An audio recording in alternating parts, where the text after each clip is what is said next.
del pueblo que siguen defendiendo sus salarios machuchones, ya hablando de la Suprema Corte de Justicia de la Nación, que responde a esta carta que envía Luisa María Alcalde, la secretaria de Gobernación, pues leguleyos, dice el presidente Andrés Manuel López Obrador, una forma leguleya.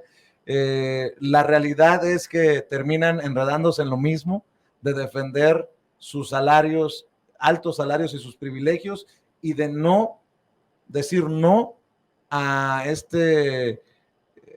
pues a esta austeridad republicana, que también es otro logro, es otro de los grandes logros de esta cuarta transformación, Miguel. Sí, y antes de entrar a lo de la Corte, una última idea con esto de la población y la aceptación de López Obrador.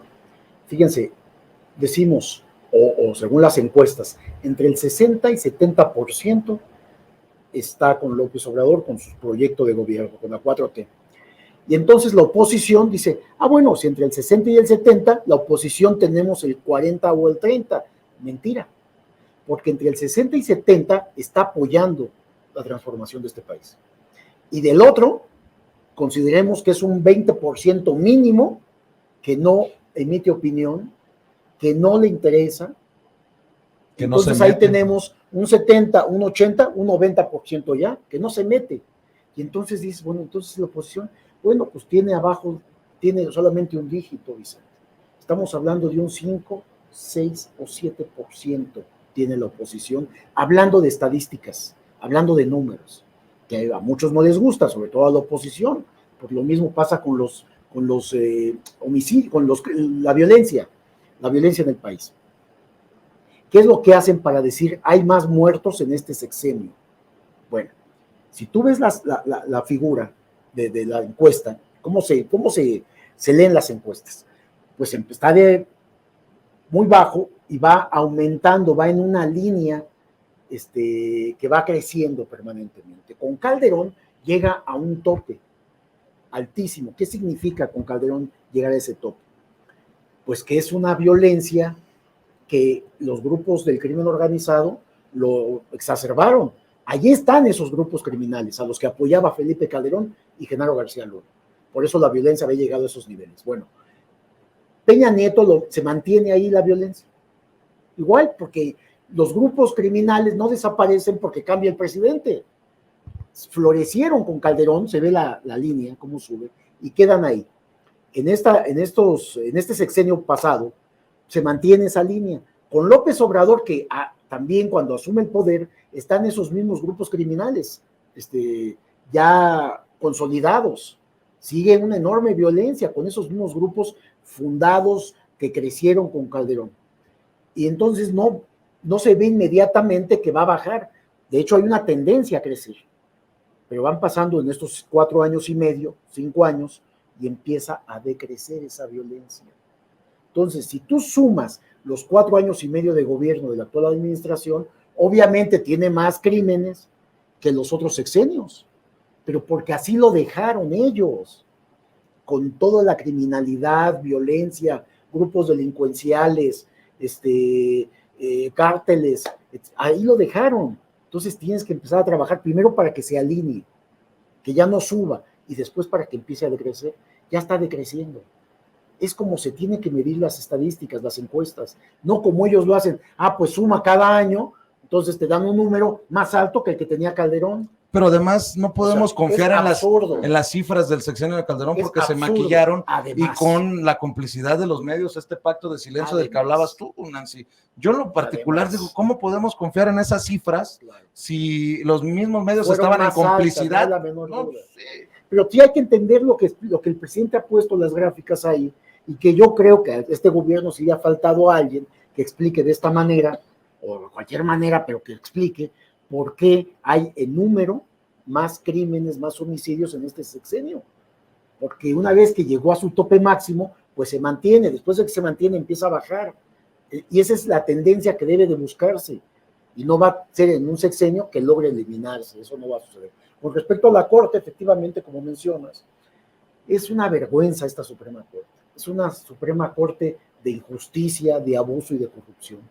Estos 9 ministros de los 11 que hay, son una vergüenza para el país.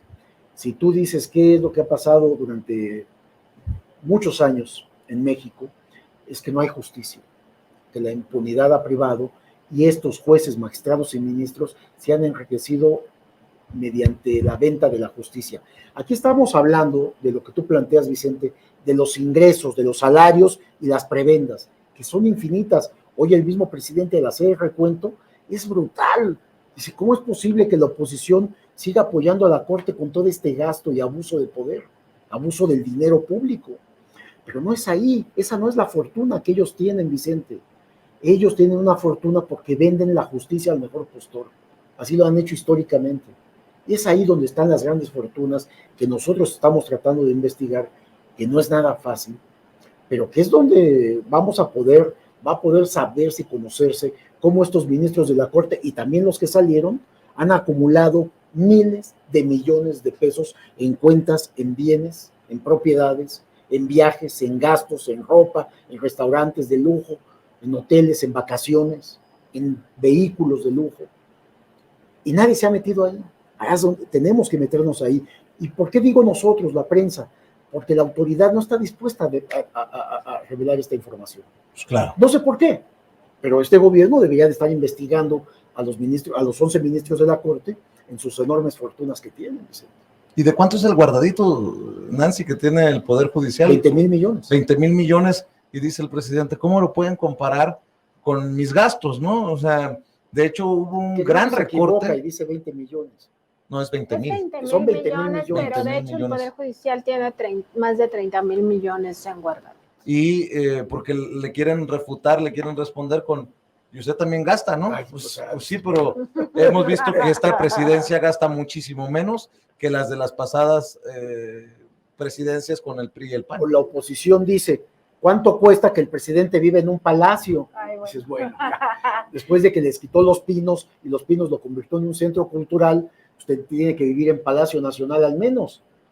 Y ahora dicen que por cuánto cuesta tener un palacio, como si él... Pero además, fíjate cómo esta frase nos lleva a otra idea del clasismo, el racismo de la derecha y cómo se les va a revertir, porque no solo es que digan el presidente vive en un palacio y además que les genere una indignación porque él vive en un palacio, ¿no? Como alguien venido de abajo del pueblo puede llegar a ser presidente, eso les molesta mucho.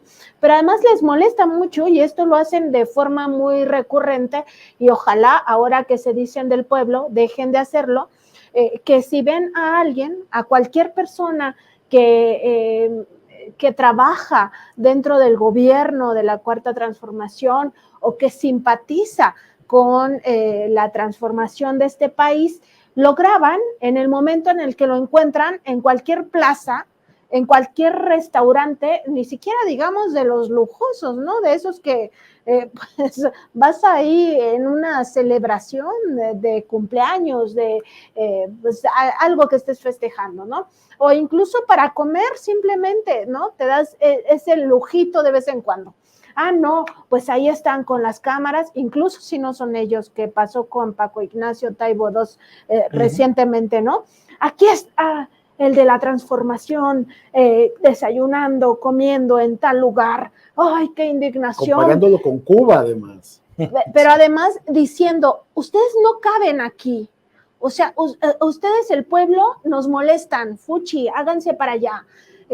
Los morenos no tienen por qué juntarse con los blancos, los de la transformación no tienen por qué tener acceso a ciertas tecnologías, ¿no? ¿Por qué traes ese teléfono celular? ¿Por qué traes esa tablet? ¿Por qué usas esa computadora? Si tú quieres un país más justo, incluso socialista, ¿no? Entonces hazte para allá. Y además te critico porque traes unos lentes de tal marca o porque te compraste una bolsa de tal cantidad, ¿no? O sea, disculpen, pero aquí seguimos en un mundo capitalista y además en un mundo democrático donde podemos acceder a cualquier espacio sin que nadie nos esté perturbando nuestra vida por hacerlo, ¿no? Y esto aplica también para los servidores públicos. Tienen derecho a gastar su dinero que ganan legítimamente en lo que quieran. y como quieran, y nadie tiene por qué sentirse ofendido, y mucho menos estos personajes de la oposición, porque, atentaste contra su espacio y te atreviste a ir a sus restaurantes de lujo, ¿no? Entonces, es parte de no solo un discurso, sino más bien un pensamiento que los traiciona a cada rato. Y ahí los ejemplos son muchísimos de cómo se ponen ante las personas.